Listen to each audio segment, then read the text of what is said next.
Hi, everyone. My name is Mariam Guizani. I'm a fourth-year PhD student at Oregon State University, and today I'm happy to present our work entitled The Long Road Ahead, Ongoing Challenges in Contributing to Large Open Source Organizations and What to Do. So open source is all about community. Open source needs contributors. It needs their skills, their creativity, their diversity of thoughts. And also contributors need open source to be able to learn new skills, build a community, network, and potentially find a job. So really, maintaining a healthy open source ecosystem is going to have this ripple effect of providing more learning opportunities, which lead to more economic opportunities, which ensure that the open source ecosystem remains welcoming and diverse. In open source, there are barriers for people to start contributing, but also there's a lot of ongoing challenges for current OSS contributors, and also new challenges that surface with new responsibility. So it's really important to understand the challenges contributors continue to face on a day-to-day basis to help improve their experience and increase their retention.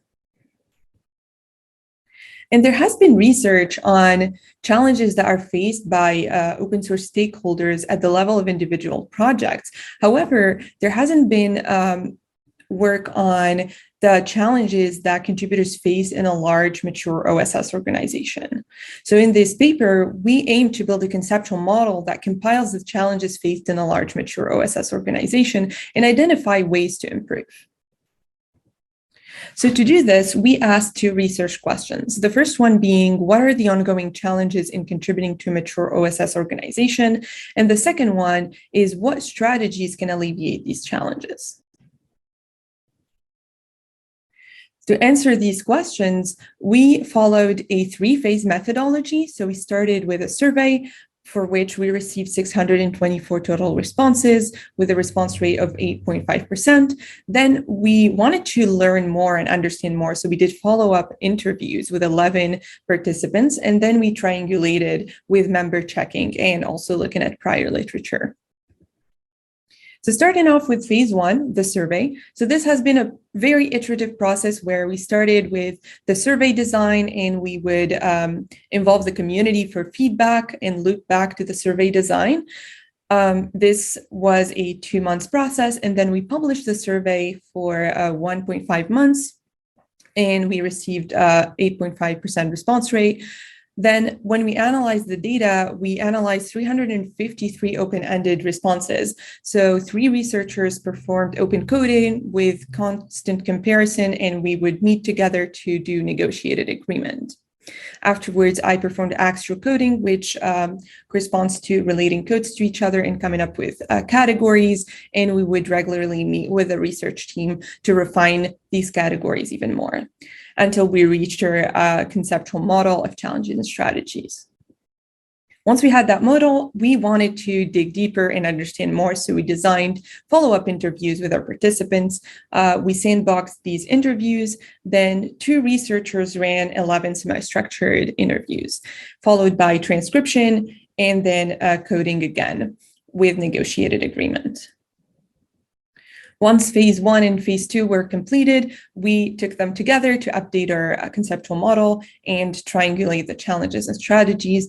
And again, with that feedback loop of meeting up with a team and refining our conceptual model. Once we had that in place, we did interview member checking. So we contacted our interviewees again to show them what we found out from their interviews, just to make sure whether they had like some other additions or feedback. We did the same thing with the D&I committee. So we did some phase 3 member checking that afterwards resulted in the final conceptual model. So our results provide an empirically evidenced conceptual model that captures 88 challenges that contributors face in a mature OSS organization, divided into categories and subcategories. These challenges relate to different types and different levels. We'll go deeper into that in a minute. And we also found a set of 48 community recommended strategies to alleviate these challenges. So some of our findings suggest that even well-established in mature OSS organizations still face a variety of challenges. And these challenges, they are of different types. So there are challenges that relate to process, there are technical challenges, and there are social challenges. And also these challenges happen at different levels. So some of them happen at the foundation level, some of them happen at the project level, and some of them happen at the individual level. And when we say level, what we're asking is who has the agency to fix the challenge? And the distribution of the challenges we found looks like this. So we can see here that the challenges that happen at the foundation level, the majority of them are process challenges, and followed by social challenges. For the project level, for example, we see that participants tend to face more of the social challenges. So now that the majority of the challenges that happen at the foundation level are process-related challenges, let's take an example of one process-related challenge that we found. So here we can see a snippet of the conceptual model that relates to challenges that are process challenges. And here we're going to look explicitly into the Apache way, so the way decisions are being made, and more specifically using the voting process. So to quote our participant, it's also not super clear how the idea of rough consensus works and how to proceed if rough consensus cannot be reached. And here participants suggested to clarify even more the foundation's philosophy and have clear guidelines on governance processes, such as the process of voting, especially when consensus cannot be made. We also found that social interactions are challenging in a large OSS federated organization. For example, let's take the snippet of the social challenges we found. So some of them relate to communication, and some of them are related to a toxic, unwelcoming environment that can impede the communication. So for example, one of our participants here that became a committer, and once they looked at the members' discussion, they felt overwhelmed by the way the discussions are being held, and they ended up deciding not to participate.